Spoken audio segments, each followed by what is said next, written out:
Praise the lord. నజరేయుడైన యేసుక్రీస్తు నామంలో మీ అందరికీ కూడా వందనాలు తెలియపరచుకుంటూ ఉన్నాను. దేవుడిచ్చిన కృపను బట్టి, దేవుడి నడిపింపును బట్టి ఈ రోజున నేను మీ మధ్యలోకి వచ్చి ఉన్నాను. ప్రతిరోజు కూడా దేవుడు ఒక మాట తెలియపరుస్తూ మన జీవితంలో ఉన్న శ్రమలను బట్టి, బాధలను బట్టి, కష్టాలను బట్టి ఎంతగానో ధైర్యపరుస్తూ ఉన్నాడు. అలాగే ఈ రోజున కూడా దేవుడు ఒక మాట తెలియపరచాలని ఎంతగానో ఆశిస్తూ నన్ను మీ మధ్యలోకి తీసుకొచ్చి ఉన్నాడు. ఈ రోజున దేవుడి వాక్యం ఒకసారి మనం చూసినట్లయితే హెబ్రీయులకు 4వ అధ్యాయం 13వ వచనం, మరియు ఆయన దృష్టికి కనపడిని సృష్టము ఏదియూ లేదు, మనము ఎవనికి లెక్క చెప్పవలసి ఉన్నదో ఆ దేవుని కన్నులకు సమస్తమును మరుగులేక తేటగా ఉన్నది.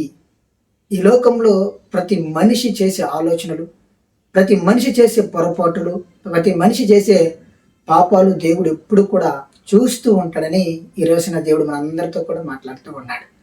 నా సహోదరి, నా సహోదరుడా, ఈ లోకంలో మన ఆలోచనలు మన తల్లిదండ్రులు గ్రహించలేకపోవచ్చు, మన చుట్టుపక్కల ఉన్న మన స్నేహితులు కూడా తెలుసుకోలేకపోవచ్చు, ఇంకెవరైనా మరి మన గురించి మరి మనం చేసే ఆలోచనలు, మన పొరపాటులు, మన చేసే తప్పులు కూడా వాళ్ళు తెలుసుకోలేకపోవచ్చు. కానీ దేవుడు సమస్తాన్ని చూస్తాడు, సమస్తాన్ని గ్రహిస్తూ ఉంటాడు.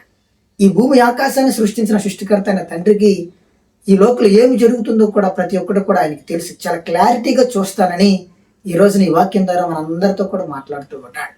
ఈ భూమి ఆకాశం ఆయన అరిచేతుల్లో ఉన్నది, ఈ ప్రపంచం అంతా కూడా ఆయన అరిచేతుల్లో ఉన్నది. కాబట్టి ఆయనకి తెలియకుండా ఈ లోకంలో ఏదీ జరగదు. ఆయన చూస్తూనే ఉంటాడు, ఆయన గ్రహిస్తూనే ఉంటాడు, అన్నిటిని కూడా ఆయన లెక్క రాస్తూనే ఉంటాడు. ఈ లోకంలో ప్రతి మానవుడు కూడా ఒక రోజున మరణించాల్సినది. మరణించిన తర్వాత దేవుని దగ్గరికి వెళ్ళి ప్రతి మానవుడు కూడా లెక్క అప్పచెప్పాలి. ఆ రోజున ఎవరైతే మరి ఈ లోకంలో చేసే ప్రతి పాపం, ప్రతి ఆలోచన కూడా మరి ఎవరికి తెలియదులే అనుకోవడం అది మన మూర్ఖత్వం. ఎందుకంటే దేవుడు ప్రతి ఒక్కడు కూడా గ్రహిస్తూ ఉంటాడు. ఈ లోకంలో చేసిన ప్రతి పొరపాటు కూడా దేవుడు ఆయన గ్రంథాన్ని ఓపెన్ చేసి చదివినప్పుడు ఈ లోకంలో నువ్వు అనుకుంటావు నేను చేసిన పాపాలు ఎవరికి తెలియదులే, ఎవరు కూడా నన్ను చూడట్లేదులే, ఎవరు నన్ను గ్రహించట్లేదని ఒక్కొక్కసారి మనం చేసే తెలియకుండానే ఎన్నో పాపాలు, ఎన్నో పొరపాటులు, ఎన్నో మరి కఠినమైనగా మరి మాట్లాడుతూ ఎంతో వేదనకరంగా కొంతమందిని హింసిస్తూ కూడా మాట్లాడుతూ ఉంటాం. ఇలాంటి మాటలన్నీ కూడా దేవుడు రాచి ఒకరోజు మరణించిన తర్వాత ప్రతి మనిషి కూడా మరణిస్తాడు. ఆ రోజున తీర్పు దినాన అందరూ కూడా ఆయన దగ్గర నిలబడతారు. ఆ రోజున నువ్వు మాట్లాడిన మాటలు, నువ్వు ప్రవర్తన మొత్తం కూడా తీసి బయటికి చదువుతాడు. అప్పుడు నువ్వు అందరి ముందు తలదించుకుని చాలా వేదనకు గురవుతావు, చాలా కఠినమైన పరిస్థితులు, చాలా కఠినమైన శిక్షకు కూడా నువ్వు గురవుతావు. నా సహోదరి, నా సహోదరుడా, ఈ లోకంలో మనుషులని మోసం చేసి మనం బ్రతకొచ్చు, కానీ దేవుణ్ణి మోసం చేసి మనం ఎక్కడికి వెళ్ళి బ్రతకలేం. కాబట్టి ఈ లోకంలో ఉన్నన్ని రోజులు కూడా దేవుడు మానవుడికి చెప్పిన ప్రతి వాక్యాన్ని నమ్మి విశ్వసించి ఆయన ఆజ్ఞలందు భయభక్తులు కలిగి ఈ లోకంలో ఉన్నన్ని రోజులు కూడా మనం చేసే ప్రవర్తన, ఆలోచన దేవుడు చూస్తూ ఉన్నాడని మన హృదయపూర్వకంగా నమ్మి ఓర్పు కలిగి సహనం కలిగి ఉండాలి. ఈ లోకంలో మనుషులను మోసం చేసి మనం బ్రతకొచ్చు, కానీ దేవుని మోసం చేసి మనం ఎక్కడికి వెళ్ళి బ్రతకలేం. ఈ లోకంలో మనం తెలియకుండానే అలాంటి పాపం చేస్తూ ఉన్నప్పుడు తెలియకుండానే ఒక్కొక్కసారి మనం పాపాన్ని కొని తెచ్చుకుని మనం ఒక్కొక్కసారి ఈ లోకంలో శ్రమలకి, బాధలకి, కష్టాలకి, వేదనకు గురైపోయి నశించిపోతూ ఉంటాం.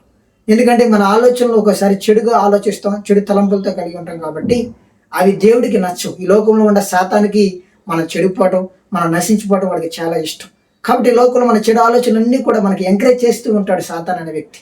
కాబట్టి వాడిని మనం జయించాలన్నా, వాడిని ఢీకొని మనం ముందుకు వెళ్ళాలన్నా ఈ లోకంలో ఉన్నన్ని రోజులు కూడా దేవుని వాక్యాన్ని అనుసరించి దేవుని దగ్గర ఓర్పు కలిగి, సహనం కలిగి, ప్రార్థనతో కలిగి ఉండగలిగితేనే వాడిని జయించగలుగుతాం. ఈ లోకంలో మనం సంతోషంగా ఉండగలుగుతాం. రేపు మరణించిన తర్వాత కూడా సంతోషంగా ఉండగలుగుతామని ఈ రోజున దేవుడు మనందరూ కూడా తెలియపరుస్తూ ఉన్నాడు. కాబట్టి నా సహోదరి, నా సహోదరుడా, మనం చేసే ఆలోచనలన్నింటినీ కూడా దేవుడు గ్రహిస్తూ ఉన్నాడని మనం చాలా జాగ్రత్తగా ఉండి ఈ లోకంలో ఉన్న రోజులు కూడా మన ప్రవర్తన చాలా జాగ్రత్తగా కాపాడుకోవాలని మన అందరితో కూడా దేవుడు ఈ రోజున మాట్లాడుతూ ఉన్నాడు. కాబట్టి ఈ రోజున ఈ మాటను బట్టి, దేవుడి ఆలోచన బట్టి మనం దేవుడికి కృతజ్ఞత తెలియపరుచుకుని ఒక చిన్న ప్రార్థన చేసుకుందాం. ప్రేమ కలిగిన తండ్రి, దయగలిగిన యేసయ్య, నీకు వందనాలు, స్తుతులు, స్తోత్రాలు ప్రభా. బ్రతుకు తండ్రి, ఈ లోకంలో మేము చేసే ప్రతి ఆలోచన, మేము చేసే ప్రతి ఒక్క పొరపాటు కూడా తండ్రి నువ్వు గ్రహించి చాలా క్లారిటీగా చూస్తారని మాతో ఈరోజు నీ వాక్యం ద్వారా తండ్రి మాట్లాడిన దాన్ని బట్టి కూడా నీకు వందనాలు, స్తుతులు, స్తోత్రాలు ప్రభా. బ్రతుకు తండ్రి, ఈ వీడియో చూస్తున్న నా సహోదరి, నా సహోదరులు కూడా తండ్రి వాళ్ళ జీవితంలో ప్రభా మరి ఇంకేమైనా విషయాల్లో తండ్రి పడిపోయి మరి మమ్మల్ని ఎవరు చూడట్లేదులే, మమ్మల్ని ఎవరు కూడా గ్రహించట్లేదులే అని వాళ్ళు కూడా తండ్రి ఏదైనా పాపంతో నలిగిపోతూ, ఏదైనా పాపానికి తండ్రి నాయన బానిస అయిపోయి జీవితాన్ని జీవిస్తూ విచ్చలవిడిగా జీవితాన్ని బ్రతుకుతూ ఉన్నారేమో ప్రభా. వాళ్ళని కూడా జ్ఞాపకం తెచ్చుకుని ఈ సెకన ఈ నిమిషాన తండ్రి వాళ్ళు కూడా తండ్రి హృదయాన్ని ఎరిగి బ్రతుకో తండ్రి ఈ సెకన తండ్రి ప్రభా, ఎదుగో దేవుడు మమ్మల్ని చూస్తూ ఉన్నాడని వాళ్ళు కూడా తండ్రి నీ కాళ్ళ దగ్గరకు వచ్చి ఈ సెకన ఈ నిమిషాన తండ్రి మమ్మల్ని క్షమించి ప్రభా అని వాళ్ళు నేను కలిసి అడుగుతూ ఉన్నాం ప్రభా. మమ్మల్ని జ్ఞాపకం తెచ్చుకుని పాపలోకంలో తండ్రి ఎలాంటి కలుషితానికి మేము వెళ్లకుండా, ఎలాంటి పాపానికి తండ్రి మేము దాంట్లో నిలబడకుండా తండ్రి మమ్మల్ని కృపతో నింపి నడిపించి మమ్మల్ని దయచేయమని నేను కోరుకుని ఉన్నా.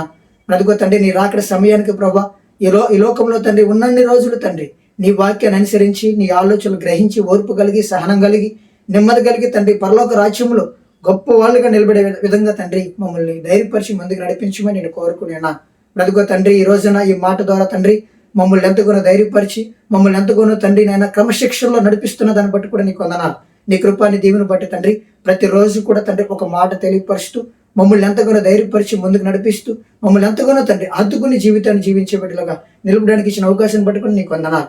నీ చిత్తం అయితే ప్రభా మళ్ళీ రేపు ఉదయ కాలమున నీ కాళ్ళ దగ్గరకు వచ్చేంత వరకు తండ్రి మమ్మల్ని కాచి కాపుదల దయచేయమని కోరుకుంటూ ఈ చిన్న వాక్యాన్ని మా హృదయం బలపరచమని కోరుకుంటూ నజరేయుడైన యేసుక్రీస్తు నామములో వేడుకున్నాను తండ్రి, ఆమేన్. కాబట్టి మనం కూడా మన ఆలోచనలు మన ప్రవర్తనలు దేవుడు మనల్ని గ్రహిస్తూ ఉన్నాడని మన ఈ వాక్యాన్ని బట్టి చాలా జాగ్రత్తగా మనం కూడా దేవుని యందు భయభక్తులు కలిగి దేవుడు రాకడ సమయం వరకు ఓర్పు కలిగి ఉన్న బిడ్డలుగా ఉండాలని ఈ రోజున దేవుడు నీకు నాకు తెలియపరుస్తూ ఉన్నాడు. ఆమేన్.